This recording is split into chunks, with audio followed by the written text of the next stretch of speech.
If we can become a plant based nation, we could get off all our medication. We want to keep doing things like we were, donating to organizations claiming to fight for a cure. But the cure is already in front of our eyes, and it's time for us to wake up and realize. We may not want to believe we have control. It's easier for most of us to metaphorically live in a hole. So many stories of how being plant-based has reversed disease. It's funny that we can't stop eating meat with ease. We want to continue to look for the answer, yet people have reversed even cancer. I think finally as a nation, it's time to give people the truthful information. Your hard-earned money is what you pay to take your medicine day after day.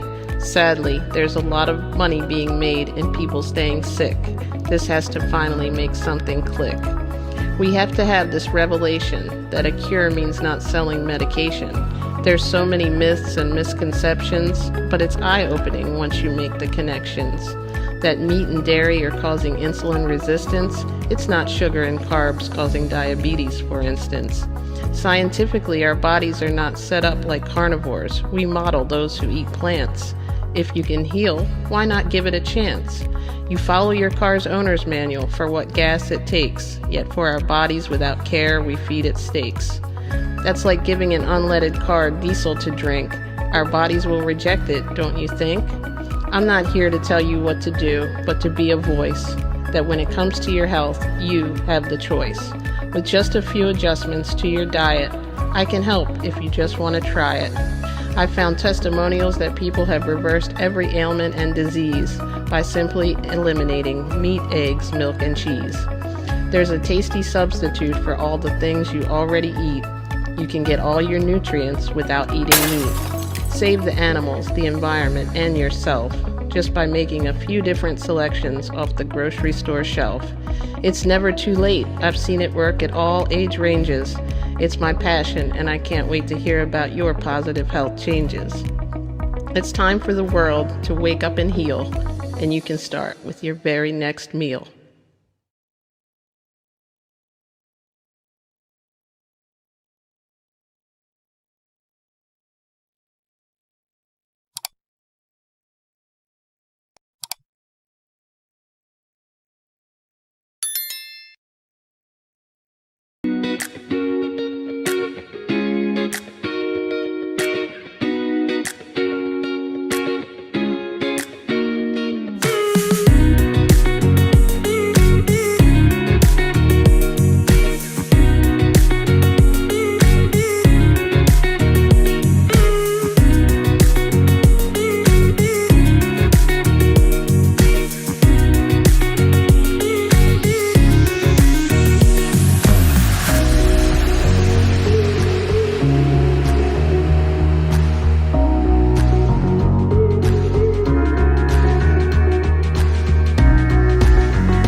Eat your vegetables!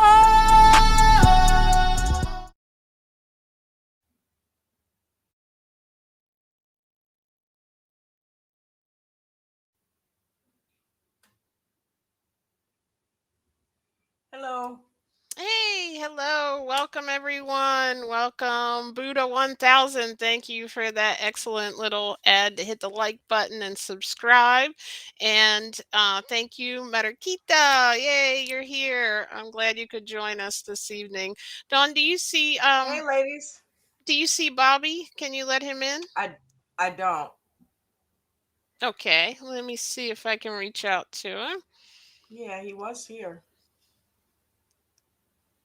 Let's see. Just a second. Hopefully, you ladies are having a good evening. Buddha, I can't wait for tomorrow. Asama. Oh yes, we got our takeover Tuesday tomorrow. Okay, he said it let's see. He said it was working. So but you don't see him in the waiting area or anything?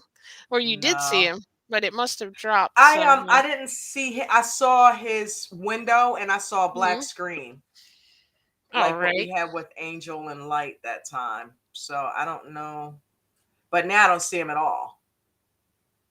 Like he dropped out. Okay. Cool. Well, before he comes on, he's gonna try. Just ask him to try to click on the link again to see if he Okay, I can think get let's in. try it. He's back stage, I think here. Oh, I see him. Hello. Oh, you had him in and then he left again. Can you try that one more time, please? Let's see if that'll work. I saw him. There he is. Sorry for all the technical issues. That's okay. Welcome to the show. I'm so like excited to have you here. How are I'll you? let you talk about everything that you do, but this is Bobby Sud. He does so much to create awareness around animals. I know you're a photographer, cinematographer. I'm not sure if I said that exactly right. I Yeah. think I've only written that word. I've never said it out loud. And you're part of, is it the LA Save LA Animal organization? Save. Yeah. LA Animal Save. And you do such great work. I know I'm a big fan of your Instagram. Your Thank pictures are you. so moving and you're so talented. So, using that talent to do something that is probably so difficult to take pictures of them right at their last moments, just to help the greater cause. I know that was probably not the greatest intro. Can you tell us a little bit about everything that, like, what you do? Yeah. I've been an organizer with LA Animal Save for 7 years, a little over 7 years. Um, I'm a photographer with We Animals and Joanne MacArthur. And mainly I just try and use, I'm also a cinematographer. I work mostly with Sean Monson, who directed Earthlings. Wow. Um, and yeah, I just try and use whatever talent I have uh, to spread awareness of the suffering of animals in animal agriculture. That is excellent. I know Nice. that Somebody's got to do it. we Yeah. all kind of know, like, before we entered into this vegan world, we kind of knew that things were like, we knew we ate animals and we knew things were happening, but it's so easy for the world to ignore when they don't see that, you know, in front of them. And I think that's what you do, is you present it in a way that shows that compassion. I noticed, like, you can really see, like, the eyes, of a lot of the animals that you take pictures of, and it just shows that they have personalities. How did you, if you guys haven't seen it, please check out his Instagram. It is absolutely amazing, and I'm sure so many people have seen that, and it has moved them to go in the direction of veganism. What got you started to be vegan initially?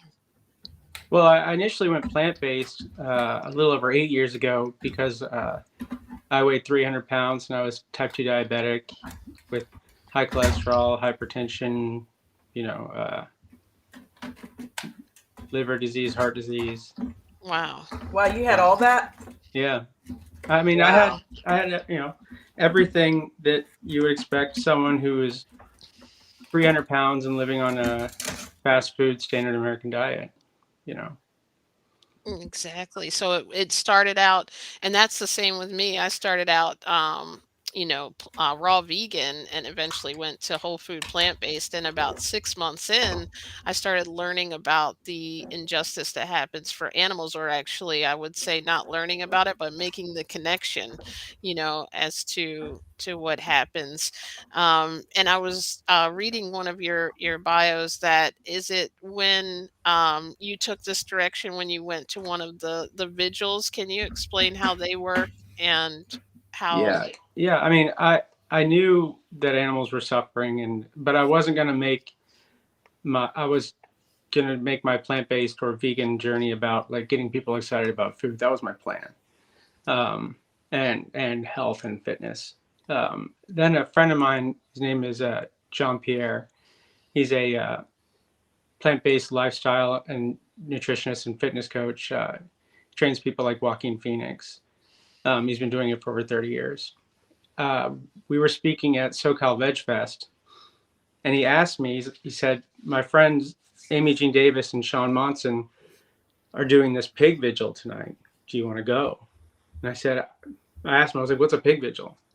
He Right. said, it's hard to explain, but like basically we would stand outside of a slaughterhouse and wait for the animals to arrive on the trucks and then offer them water and compassion before they enter the slaughterhouse. And Sean Monson, being a aspiring documentary filmmaker, I knew who Sean Monson was.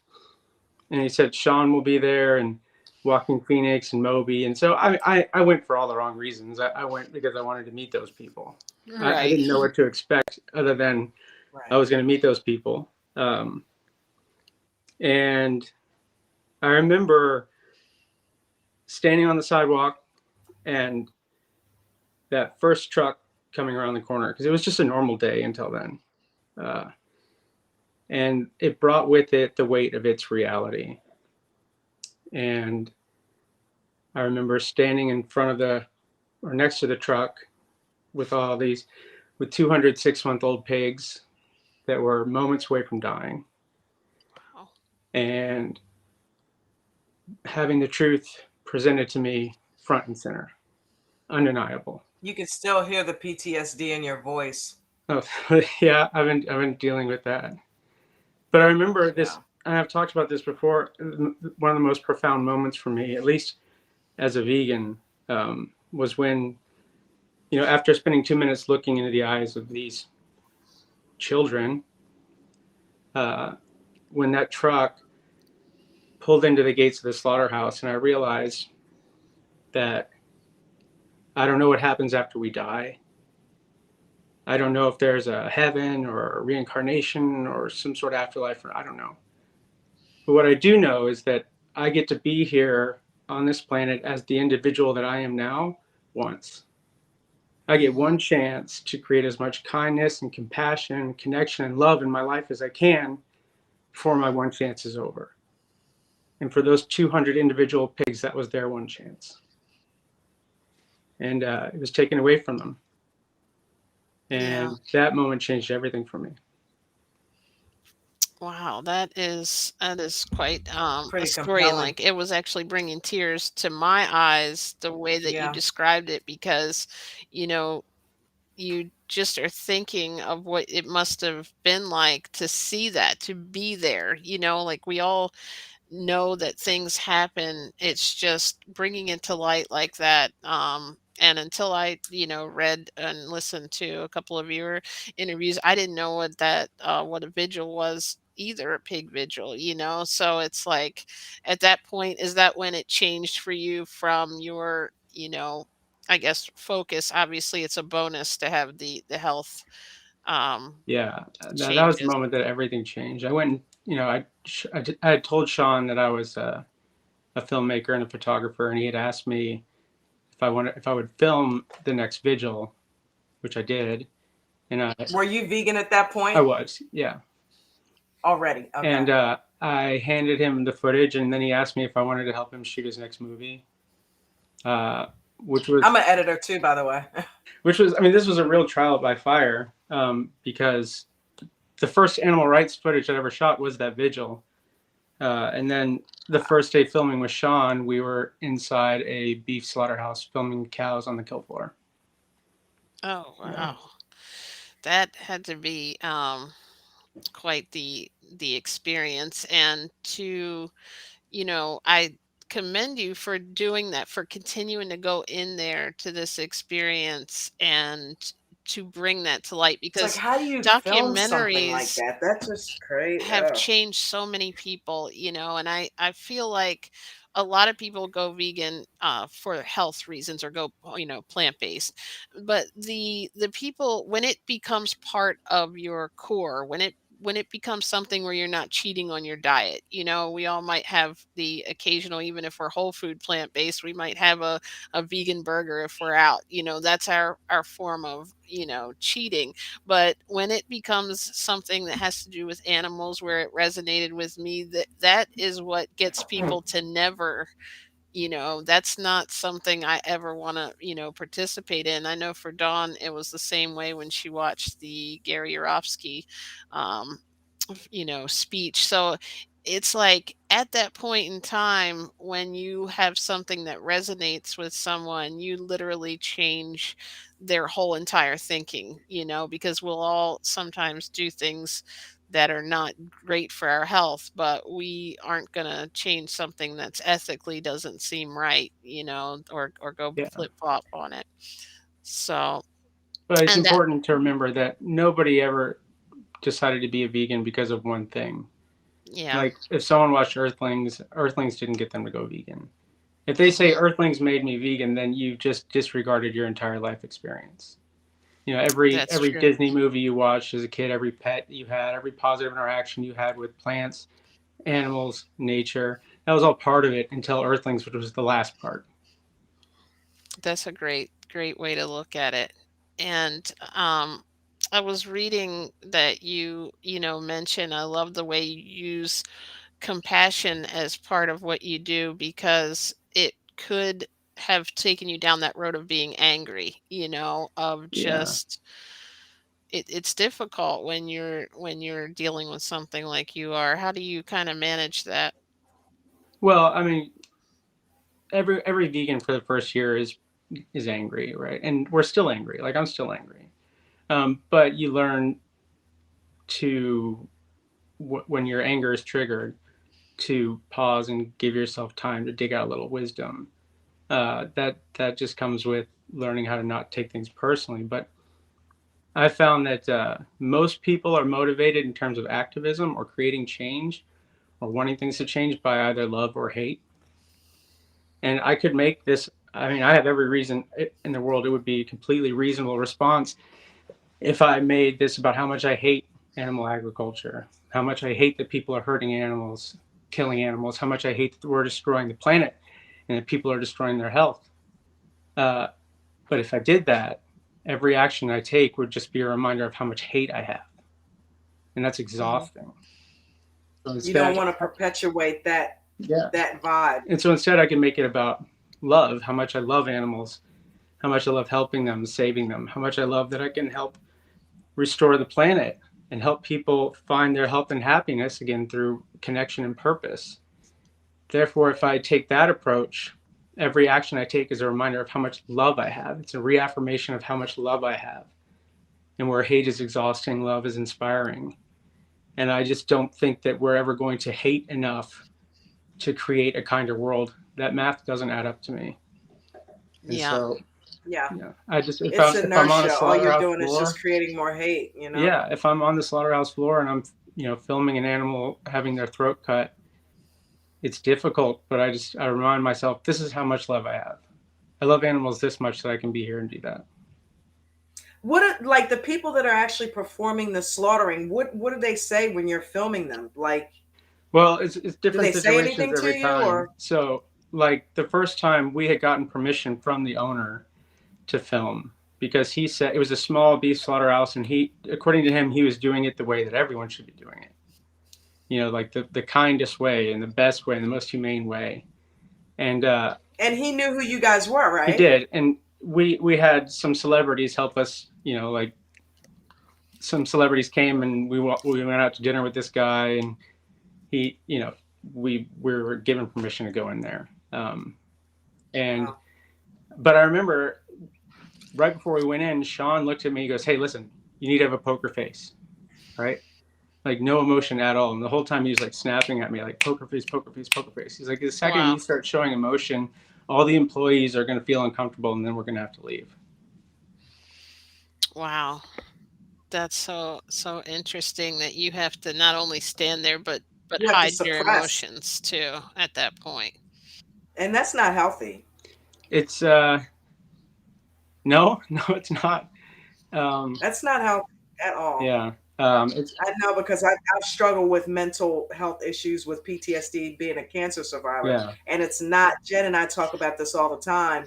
It's not healthy to suppress any type of feelings, whether they're negative or positive. Positive, obviously, you want to spread, but if it's negative and you leave it inside, it's just going to fester sure, and make you sick physically. I think You one Yeah, of know, the it's things though that your work does is that that's kind of a release, I would imagine too, to put these images to help for the greater good. I would think that's kind of where you're releasing that.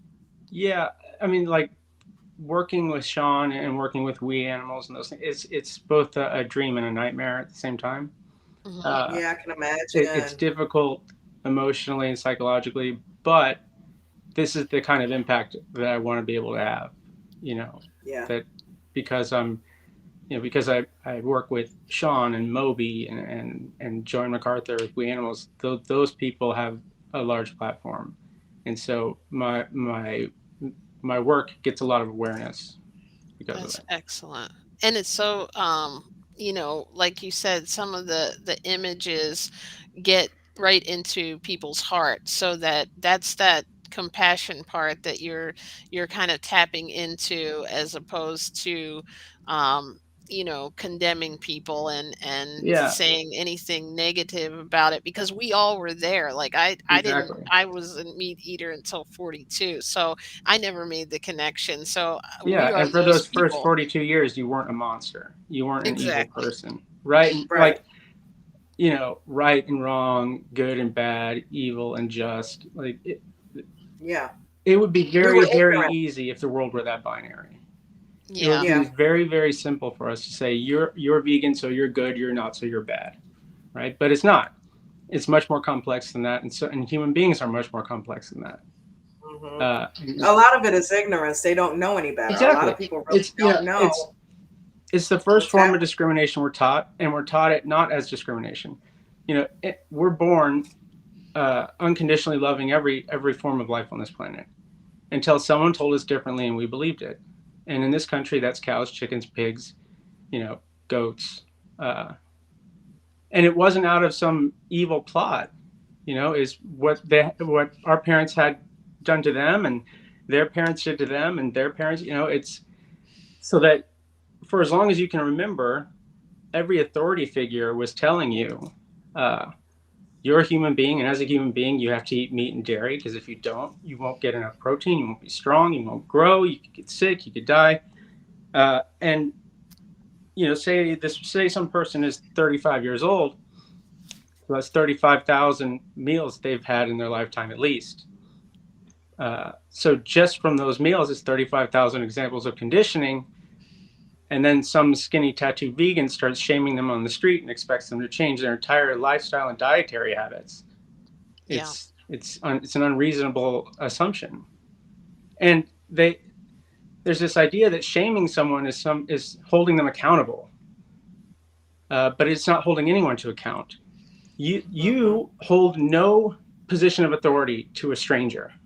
Mhm. So all you are is a stranger yelling at another stranger who will walk away. That's it. Right. Right? You've engaged in no open discourse. No one has heard either anyone. Nothing has changed. Yeah. So I prefer talking to someone, validating their experiences because it doesn't ask a lot from me to be able to understand where they're coming from because for 30 years I was doing the same thing, you Mhm. know? Yeah. And if I say, yeah, okay, I understand, if I validate their experience, they open up, they're willing to listen, and it allows me to understand where they are in their life, how they got there, which allows me more opportunity to reach them. That will do 100 times more, or make better changes, than it will be to have people running away from you, because that doesn't do anything, to help. If that if they feel angry then toward you, that's going to be what they remember and use as that, perhaps that reason not to even take it seriously or make the connection. I mean, And I think, if I say to someone angry vegan, they know exactly, they have that image already. I don't have to mhm, explain to them what that is. And that's unfortunate. You yeah. know.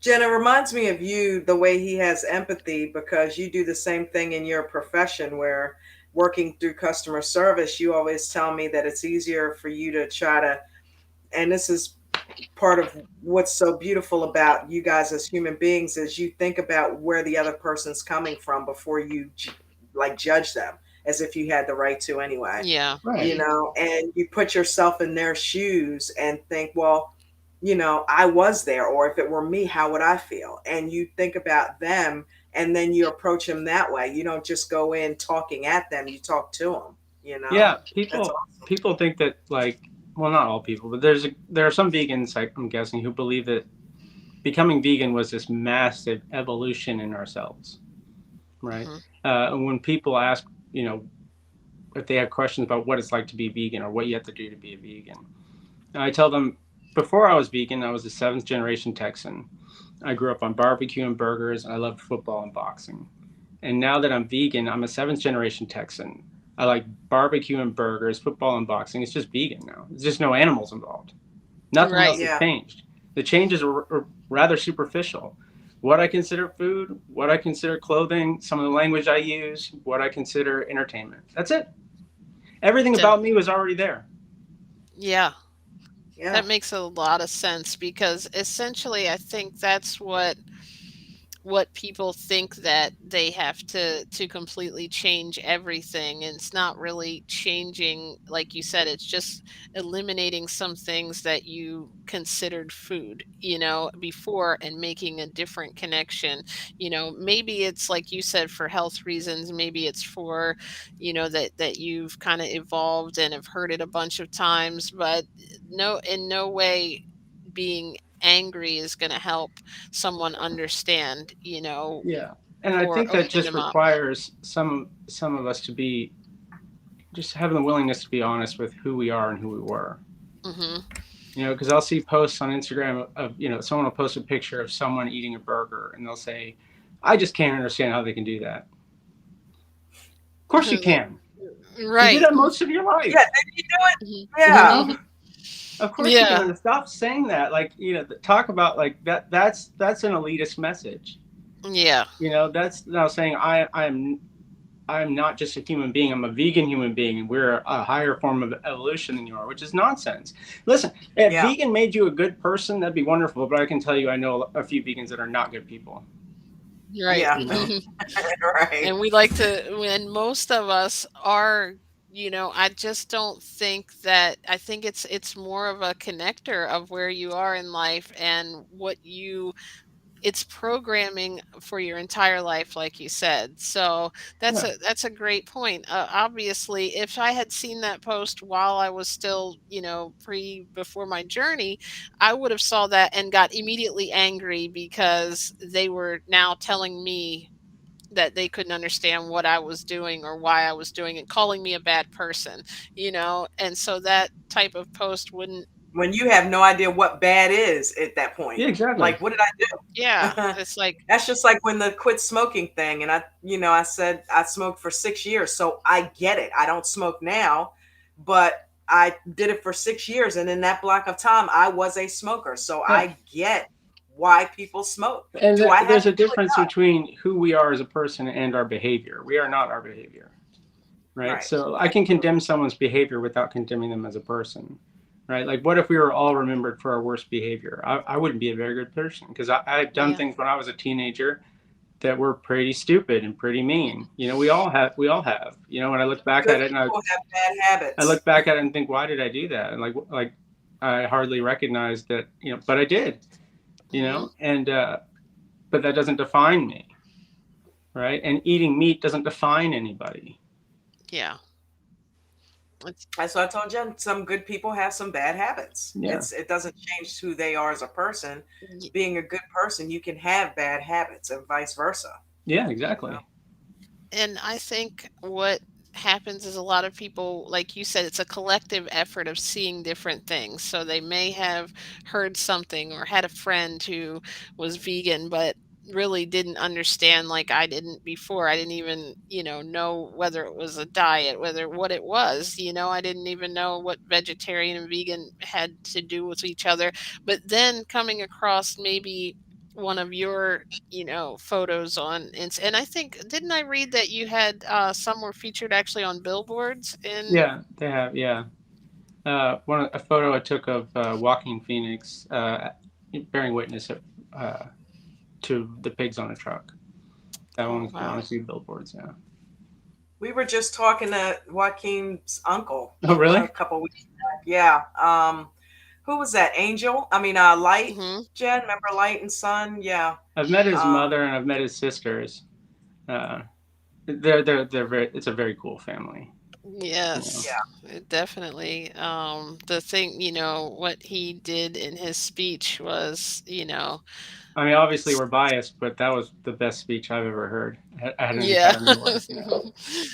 definitely. I agree. Something so like selfless to, put the message out. And I think that is why I think we all do what we do. That's why we come on here and why I'm so grateful that you came on to tell us, what you do and how that has moved you and to help people kind of make that connection wherever you are in your journey that it's sometimes it's bigger than ourselves, Yeah. for I mean, my goal, I try to tell activists this, especially activists that do a lot of street outreach like Cubes of Truth or Safe Squares, things like that, that it's not your goal to get someone to go vegan, right? Like a 5 minute conversation against hundreds of thousands of examples against conditioning is an unreasonable. It's unreasonable to think that you're going to get them to go vegan. What your job should be, and this will prevent vegans from getting frustrated and burning out quickly. Your goal should be to get them to listen hmm so that you can create a tiny, tiny shift in consciousness for them. Get them thinking about something they hadn't thought about before. Remove a little bit of dirt off the glass, let a little bit more light in, and hope that that continues to happen, down the road as it did for you. Like hmm be grateful that you had enough experiences so far that got you to be vegan now, where unfortunately this person has not. mhm. And be grateful that you get to be one of those experiences for them. That's a great way to look at it. We talk a lot about this analogy that I use, like a coffee bean, and like it just means that the environment is kind of like the boiling water, and instead of that environment that you're in changing you, for you to just shut down or not do any work because of how traumatic it is, it's almost as if you take that and you change your environment by putting your artwork out and your films, and it hopefully will just spill over into that environment, whether it's just opening up curiosity, or it might end up, to that point like you may be the beginning of their journey. But I think the way that you do it, and like, do you have people that come up to you like when you're at the vigils? Like, is this somewhere where it's like in a public area or? It is. It's just a few miles from downtown LA, and Mhm. the Farmer John slaughterhouse, the pig slaughterhouse, shut down recently. So we don't do Really? that vigil anymore. But uh, while we were still doing the vigil for almost 7 years, we would have between 100 and 300 people there every vigil, Wow. Wow. That which was is made that's it the largest vigil in the world.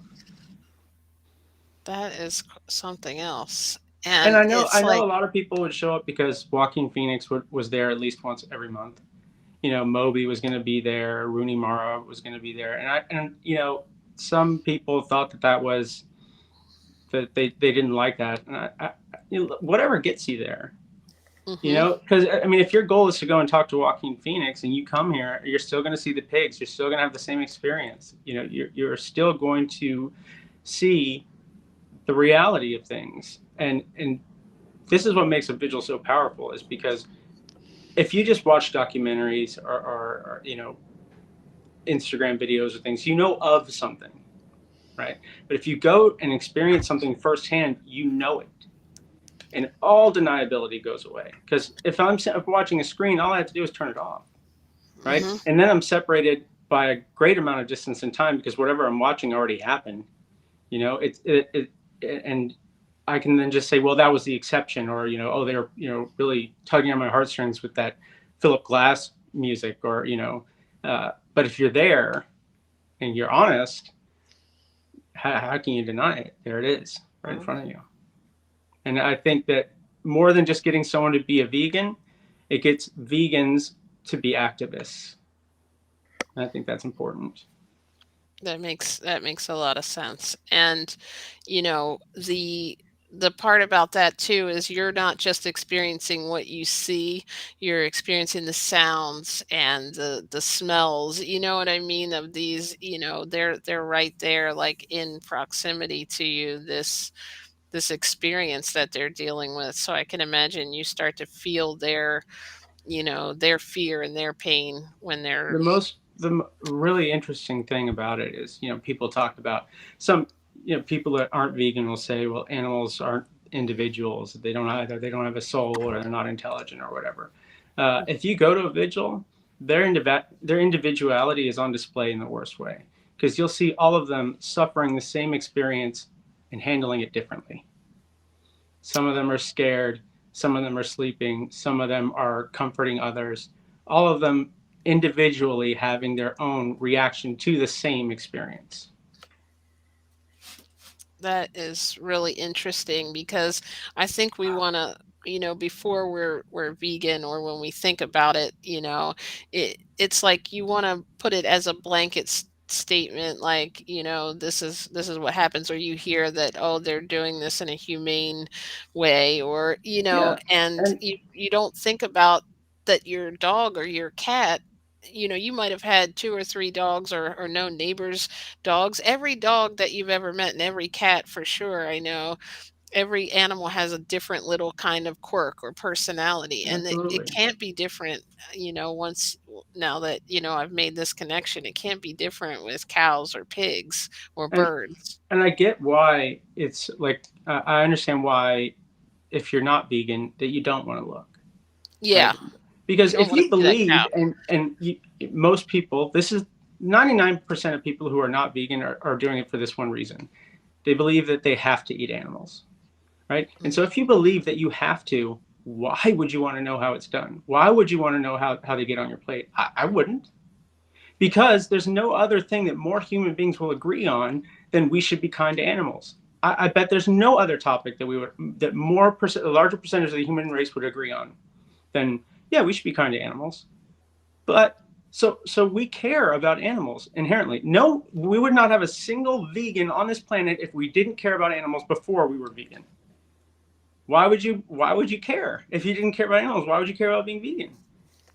So if we love animals and we believe we have to eat them, yeah, you're not going to want to look. You're not going to want to know. It makes complete sense to me. Yeah, So I that agree. has to be definitely part of that, evolution, because if you've decided all of a sudden you've seen this, or you now know, and in your mind you need to make this change, obviously you need to know as well that that's a great point, that we need to educate people on what, that you can, not only survive but thrive better, and, on other foods other than meat and dairy. It's just like so much like I felt like I was just sleeping and then I was awakened to all this information, that it's like trying to get your mind out of that programming, and continuing to research and say, wow, wait, I think this was wrong. What I thought and how I perceived food, and just so many different things was not right just because it's what I was told. Yeah, and that there's a lot of ego involved in that, because we have, our identity is built up a lot on certain survival instincts. What got us here, and what created comfort and success in certain things.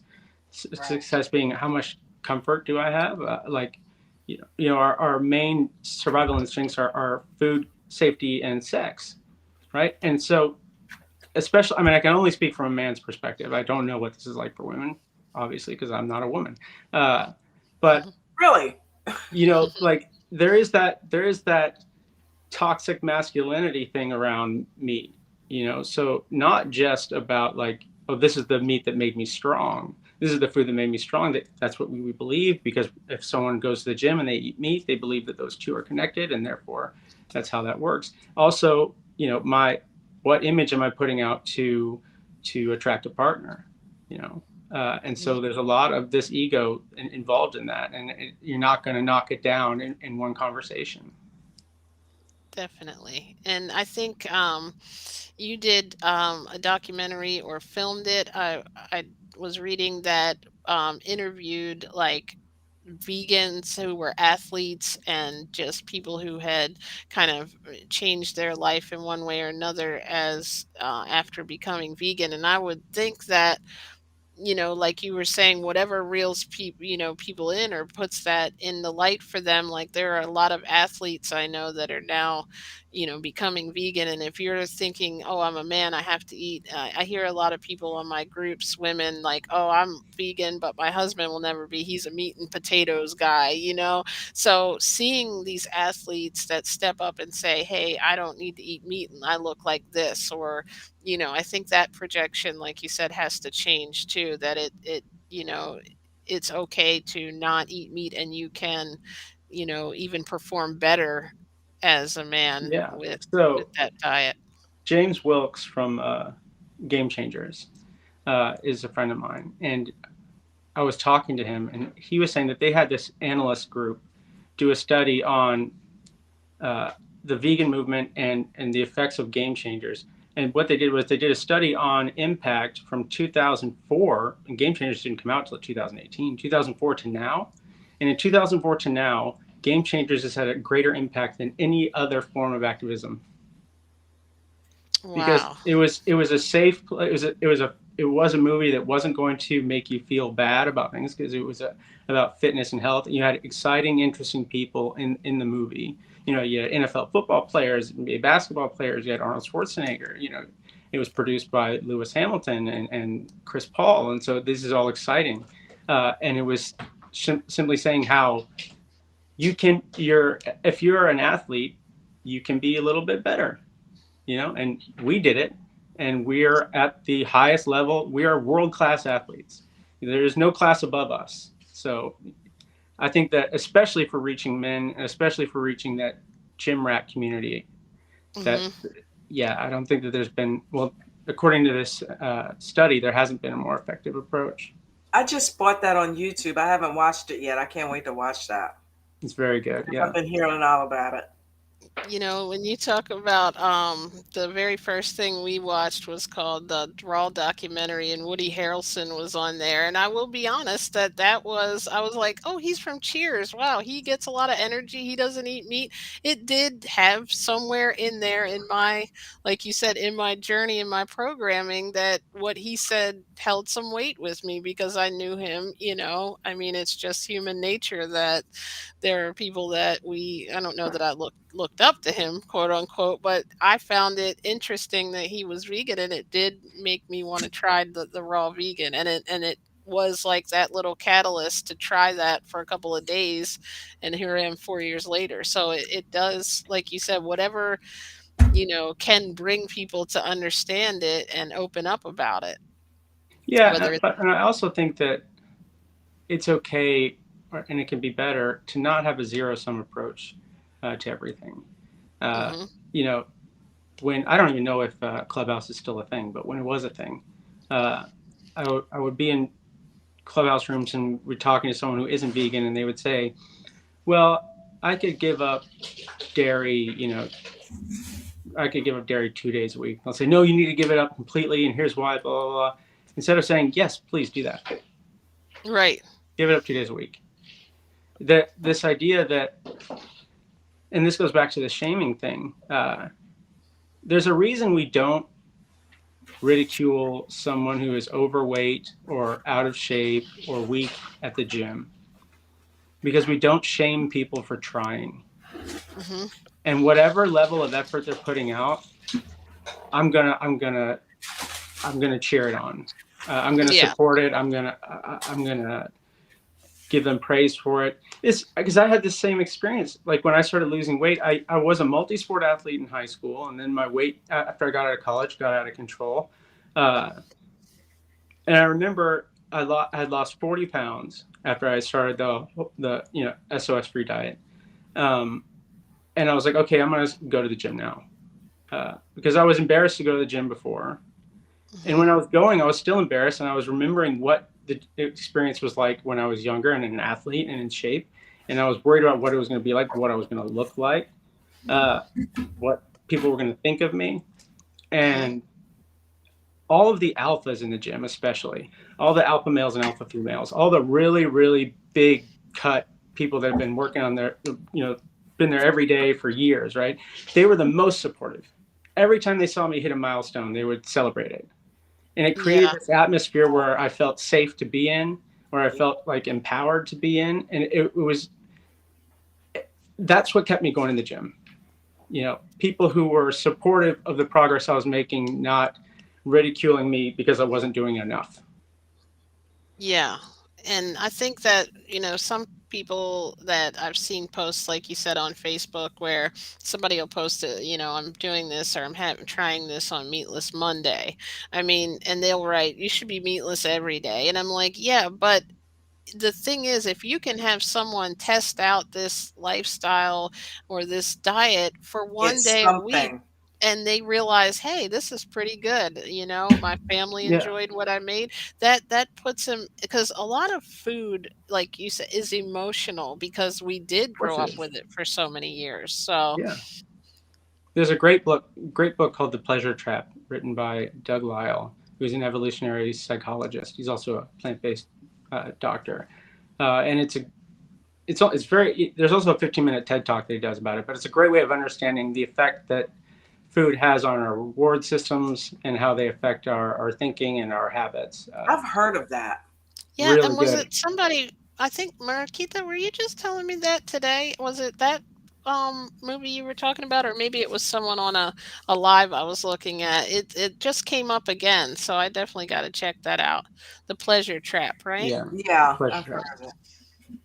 Yeah, I That mean and it, like there's no such thing as a perfect vegan, right? They don't exist. Every vegan is going to eat animal products accidentally at some point. It's going to happen. Every vegan is using plastic. Every vegan is, in some ways not perfect, right? yeah. Perfection is not possible. So what we should be focusing on is not creating perfect vegans. It is creating people who are honestly trying to reduce their intake of animal products every day and get better at it. My goal as a vegan is not to be a perfect vegan. It's how can I be in some way better tomorrow than I am today? And what do I have to do to make that happen? Even if it's 1%, it's progression, not perfection. How am I progressing to be better and better and better? And that's what I ask for anyone else. If they say, okay, I'll cut out chicken, great, do that, Hmm. and then we'll talk about it. And you can tell me how much better you feel now that you're eating chicken and that you don't have, your allergies have gone down because of how many histamines are in chicken and things like that. And then I can help you progress. And maybe it's just a tiny bit more, every month or so, but it's still progression. It's still people reducing their intake and trying to be better. And that's And the message that we how should can put I out be there. better today than I was yesterday? Yeah. And in any amount, like even if it's 1% or half a percent, because That's what I we're did. not as productive I every went day. into vegetables and I still, even when Jen went full vegan right off the top, we started it together. I still dipped and dabbed. I stopped red meat and then I dipped and dabbed still with some fish and chicken from time to time, like I said on Marquita's stream. And then eventually I just left the meat altogether a couple months in. So, it's been a couple years since I've had meat, but again, and we talked about the pizza thing on there. Even still, after not eating meat for 2 years, I was still eating pizza a couple times a week, because that was my last thing that I held on to. Yeah, I Um, understand. I think pizza is the greatest culinary achievement in human history. oh my Like, God, I could not let it go, dude. I'm like, oh my God, I can't let the pizza go. yeah, And last August was the last time I had pizza, and You I know, yeah. finally was able to let that last thing go, because I If you're already ever had if so you're ever in much. London, there's a place called Purezza which has ruined pizza for me. It is so good. First of all, it's an all vegan place. They won best pizza in Europe, not best wow. vegan pizza. They won best pizza in Europe. And now every Purezza. place that I go to, even if the pizza's good, I'm like, Don't not you hate Purezza. that? Right. You know? It's like I couldn't even, and I think what happens too with dairy a lot of times is people don't, at least for me at first, I just did it because I went raw vegan and I knew that I didn't want to drink raw milk, but I don't think people really ever make that connection until I did about a few months in. I was like, wow, this happens to dairy cows. This is really, it just makes this click in my head. I'm like, wait, so cows just don't sit around like producing milk all the time, like we're told, like, Yeah. and Farmer Bill's not milking the cow and he's not happy or she's not happy. It's this really this whole crazy industry after reading and watching film on it. It's so impactful, and the fact that you film these things, one of the videos, and I know this was part of what I think Dawn finally that kind of evolved her without the cheese, is we were watching this video of the mom cow and the sound she was making. It can really take your shift away from that food, and now you've just got me thinking about that vegan pizza. And it's Yeah, very, my it's, thing I was the find it cow getting interesting. punched in the head. I find it interesting how strong our, our conditioning is, because I talk to people and people that are either live in rural areas or are farmers themselves or have farmers in their families. And all of them say, when I ask them about, how do you feel about the fact that in order to have milk, a mother has to have her baby taken away from her? And they all say, well, cows don't make good mothers. What? Yeah. Which is, of course, is nonsense, right? Right. But someone in the industry told them that, and they believed it, and they were willing to believe it because it makes things easier for them, because Yeah. it reinforces their bad habits, which have been conditioned. We love what asks nothing of us today, and so like if someone tells me that, great, I'll accept that. And But I just I find it's like, if you pause and think, okay, first let me ask you, how much do you know about cows? How much time have you spent around cows? 99% of the people I talk to are going to say 0, right? I'm like, okay, so what did you read or hear, and what experiences have you had that make you believe that? Mm-hmm. Or did part of you just want to accept that immediately because it allows you to It eases continue the eating guilt. meat and dairy, I think that is what a lot of the industry wants. That's why they present it in that way, because that's how they want you to feel that everything is, and probably I think you may have answered this earlier. That was a question that she said, how did you get into the slaughterhouse to film? I mean, that's why they keep these closed off too. We have to realize, that's why It's it's the not. only industry in the United States that does not allow public oversight. That it's not just not allowed, it's illegal. And we've seen the trial, I believe, that just happened, where they were able to not have charges brought against them on they took the two sick chickens, The or chickens, yeah, Alexandra Paul, yeah, hmm yeah, yeah. and it ended up, because if something is in danger, I believe it kind of just got like a little synopsis, or is sick, and you come in and take it, it doesn't then constitute you were actually saving the animal. And I think that I that think put a lot of focus on that. I think that those are going to have a great impact on things. It happened in the state of California. It didn't happen in Alabama. We have to remember that, yes, things are changing here. Mhm. This is a progressive state, and that, yeah, things are changing. But I don't ever recommend that people do things that are going to get them arrested. Right. And unless they have it planned out, they have the money to bail themselves out, and this is their goal. But like, rarely is it going to work out the way it did for Alexandra. And I'm Yeah. very happy it did. She's a friend of mine. I'm so happy that it did. Oh, that's great. Well, thanks to her for, everything, to put herself in that situation, in that position, for the greater, to create awareness. Um, Well, you you know know, everybody, don't you?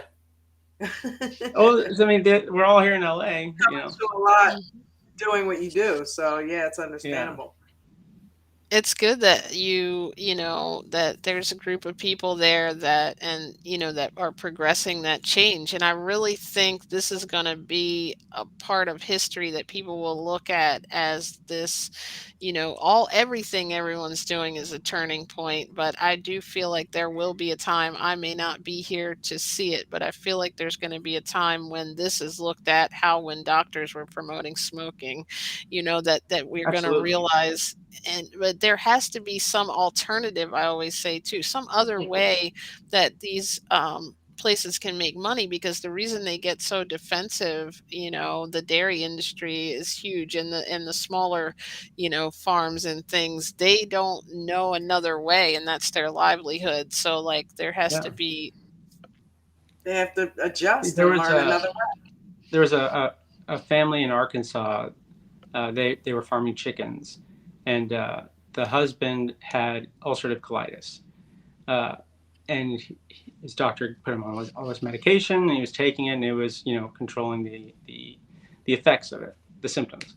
And he went to his chiropractor, who happened to be plant based, and he said, "Why don't you watch Forks Over Knives?" He did. He stopped taking the medication, changed to a plant based diet, completely reversed the severity of his UC. So now you have two farmers, a husband and wife, that farm chickens for a major company, uh, and now they're plant based, and now they're rethinking their lifestyle choices. And so Sean and I went and filmed on their farm while they were still raising chickens. Everything they were doing, from culling 6-day old chickens, culling, killing them. Uh, and then we filmed them in their kitchen when they called the company and said that they were no longer raising chickens anymore. Uh, and we helped them transition. Well, they were we helped them get in contact with a group that helped them transition to a mushroom farm. So now they grow mushrooms, and they're much See, more that's what much I mean. more. Just I've read adjust. that story. I've read Start that. growing almonds for almond Yeah, milk instead of milking cow. Learn how to grow almonds and cultivate and harvest almonds. And exactly. that's just the new dairy. Just, you know, The it's a more matter of that shifting they awareness. see others do this, though, that's a great story. The fact that I heard about it, it should be kind of broadcast even more, because then other people in that industry may hear and realize there's another way. And if they were feeling at any point in time that it wasn't aligning with what they really wanted to do, but they're doing it for the money, they would Yeah, need an alternative and way. they wanted to stop, but they were $800,000 in debt, which most farmers in this country are. Right? Hmm. It's a system that is set up to keep them in debt. A lot of families have inherited their farms from their family, so they have a Hmm. contract that wasn't written in goodwill. Uh, and so when we were talking to, it was either his or her father, who was a right wing gun carrying preacher. Uh, he was giving us Bible quotes and all that, and I said, "Yeah, okay, okay. Here's what I've witnessed. The numbers don't work, right? Your kids are $800,000 in debt, and it's not because of that they're lazy. These are two extremely hardworking people. It doesn't work, you know." Hmm. And so he was saying, "Okay, he's like, yeah, I can't argue with that." And I was like, I'm not telling you not to eat animals. I'm saying that raising chickens is not profitable. They should be growing mushrooms. And they did. That Nice. is excellent. And the way that you had to, that was the way that you made it make sense, and that, ultimately did what it Yeah, did. You and probably especially saved so because many he's chickens. a preacher. Anyone who is religious, whatever your religion is, there's no arguing with it, right? Hmm. That's hitting your head against a wall. I mean, so I certainly wasn't gonna. Someone who's a preacher, I don't know anything about the Bible. I mean, I'm Jewish, so I can't say what did or didn't happen. But so I didn't make it about that. That, that's the way that can help open people up, and I think identify with them where they are in order to get the message across. So thank you for doing that. And I think there was, I'm trying to think of her name. I know that I think it's Rowdy Girl Sanctuary. Yeah, so they were the group that helped them transition. Okay, all Yeah, right. Yeah, they were, I know he was like cattle farmer, and, um, I've listened to a lot of her story. I think I even heard was in a speaking of Clubhouse, I was in a room there with her one time. Um, Renee. Marakita said this conversation shares so much hope. Yes, thank you. Yeah. It Okay. So does. talking about hope, like you were saying earlier, it may not be in my lifetime, right? Maybe not. Uh, if someone had asked me, 6 years ago, if I thought that we would ever end the sale and manufacture of fur in the state of California, I'd say, yeah, maybe in like 20 or 30 years, right? Hmm. And then a few years later, I was lucky enough to be a part of that legislation and getting them to end the sale and manufacture of fur in the entire state. Wow. Uh, and it's Nice. like if you had gone to the Wright brothers, the moment after they had that first flight, I think it was 1914, and said, "Do you think we'll ever land on the moon?" They might have said either no or in 1,000 years. 60 years, 50 years later, we were on the moon, Yeah. right? Yeah. It's things can change quickly, more quickly than we believe, but the hardest part of change is accepting whatever the pace is Right. Hmm. and remembering, because people like to think that the civil rights movement started with Martin Luther King and that all the change happened after Martin Luther King. No, it was going on for hundreds of years before that, Hmm. right? So that was hundreds of years of work, right? And we veganism, the word first appeared, I think, in the 40s. We have a lot of work to do. You know, uh, it could change quickly. It could change very quickly, but things are changing. There is a reason to be hopeful, uh, Hmm. and you can look at the world in two ways: of probability and possibility. Will the world ever be entirely vegan? Probably not. Is it possible? Yeah, it is. So I'll just look at the world as a possibility instead of probability. That's a good way to look at it. And things kind of tend to, like we've seen, have gained momentum. Like, I don't know if it's just because I'm focused on it, but I've heard this, however, and a lot of different people have said it, including Light, who, with Gentle World, he has seen the same thing, that things are, as they pick up momentum and there's more people, then more people join in, or for different, maybe a variety of different reasons, whether it was, that the price of, there's more accessibility in the grocery stores of, vegan products. Maybe it's because they're hearing about it more because of social media, and things are, things like your work is presented, and people are seeing there's more documentaries. And I think with the word being spread, and with a lot of people, making it a mission, I do see that things have, even in the last, like, really 4 years since I've been vegan, I've watched things kind of become more, I don't know, just it seems like there's more products, there's more talk about it. So I do see, I Absolutely. don't know the numbers, but I know that I feel like there's more And if you go to people Whole accept. Foods now, the alternative dairy section is bigger than the dairy section. Wow. Yeah. It's pretty Yeah. amazing. Vivica said that, didn't I she? mean, like Hmm. most of us have been vegan for 10 years or less, right? Most of us less. So, like when we say things have changed, we don't have a long field view, right? I'm lucky to know people like Sean who've been vegan for almost 30 years. And, he's saying, he tells me the change he has seen, and Hmm. it's dramatic. We have to remember that in the grand scheme of things, our 10 years is just a sliver of time. You Yeah, Yes. know, that's true. Drop in And the bucket. definitely. And I think, like you said, as long as, like you said, maybe everyone won't ever be vegan, but we just, at some point, I think it will be the norm, and not the percentage of people, because it I just think so makes too much too. sense. Yeah, it's like, well, like speaking of Martin Luther King, it's like what he said. The what is it? The arc of humanity is long, but always bends towards justice. Mhm. Like we are progressing, we are getting better, and I think we can see it. Unfortunately, we don't see it the best way in this call out cancel culture, where we're canceling people for things that happened 15 years ago. Yeah. And Mhm. they're saying, "Oh, what a terrible person they were." I was like, "Well, hang on. There was no outrage then. That's where we were then. That means that we have progressed. We've Mhm. gotten better, right? This is a sign that we are improving ourselves." Yes. Absolutely. It makes a lot of sense. How would people like reach out to you or follow you? Is it do you still like do you mentor or I haven't been mentoring. I was with Animal Advocacy Mentorship Program, okay. uh, but like the last few months, I haven't had the time or uh, mental or emotional space for that. Uh, Mhm. but you can reach me on Instagram at Bobby Sud. That's where I'm on Facebook, but not that much.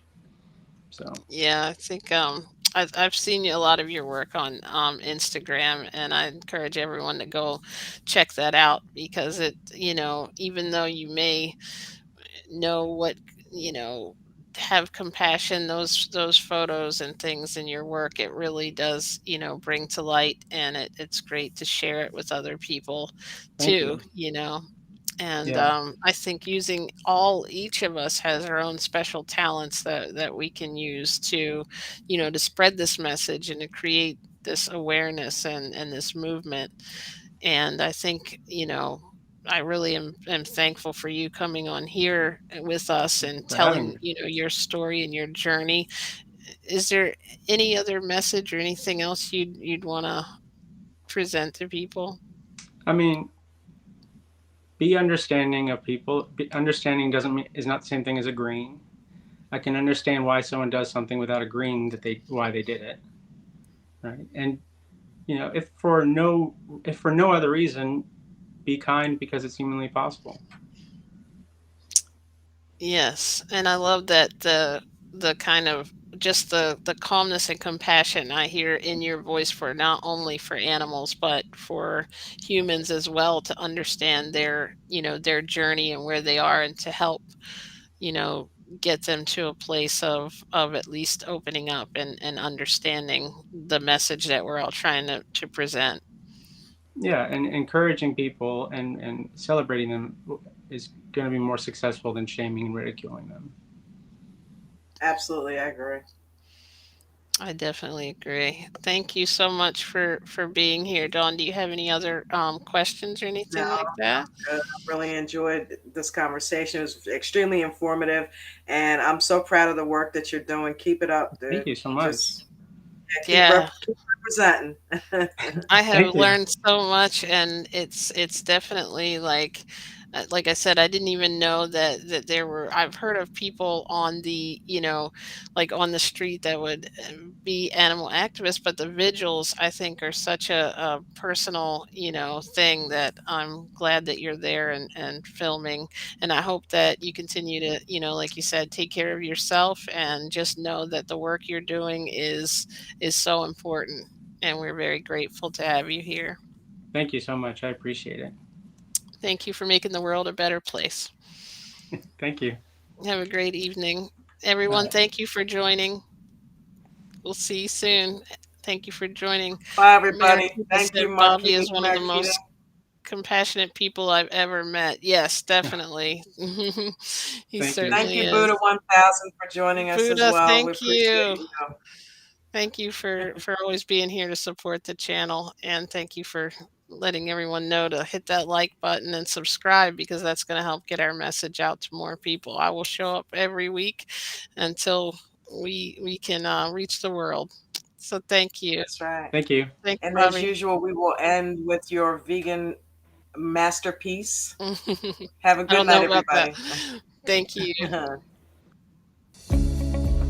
If we can become a plant-based nation, we could get off all our medication. We want to keep doing things like we were, donating to organizations claiming to fight for a cure.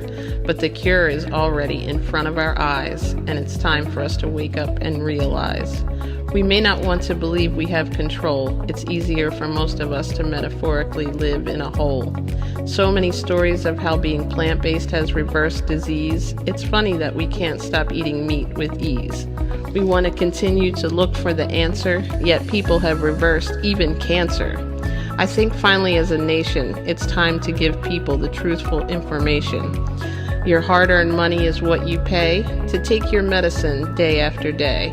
Sadly, there's a lot of money being made in people staying sick. This has to finally make something click. We have to have this revelation that a cure means not selling medication. There's so many myths and misconceptions, but it's eye-opening once you make the connections. That meat and dairy are causing insulin resistance, it's not sugar and carbs causing diabetes, for instance. Scientifically, our bodies are not set up like carnivores. We model those who eat plants. If you can heal, why not give it a chance? You follow your car's owner's manual for what gas it takes, yet for our bodies without care, we feed it steaks. That's like giving an unleaded car diesel to drink. Our bodies will reject it, don't you think? I'm not here to tell you what to do, but to be a voice, that when it comes to your health, you have the choice. With just a few adjustments to your diet, I can help if you just want to try it. I've found testimonials that people have reversed every ailment and disease by simply eliminating meat, eggs, milk, and cheese. There's a tasty substitute for all the things you already eat. You can get all your nutrients without eating meat. Save the animals, the environment, and yourself just by making a few different selections off the grocery store shelf. It's never too late. I've seen it work at all age ranges. It's my passion, and I can't wait to hear about your positive health changes. It's time for the world to wake up and heal, and you can start with your very next meal.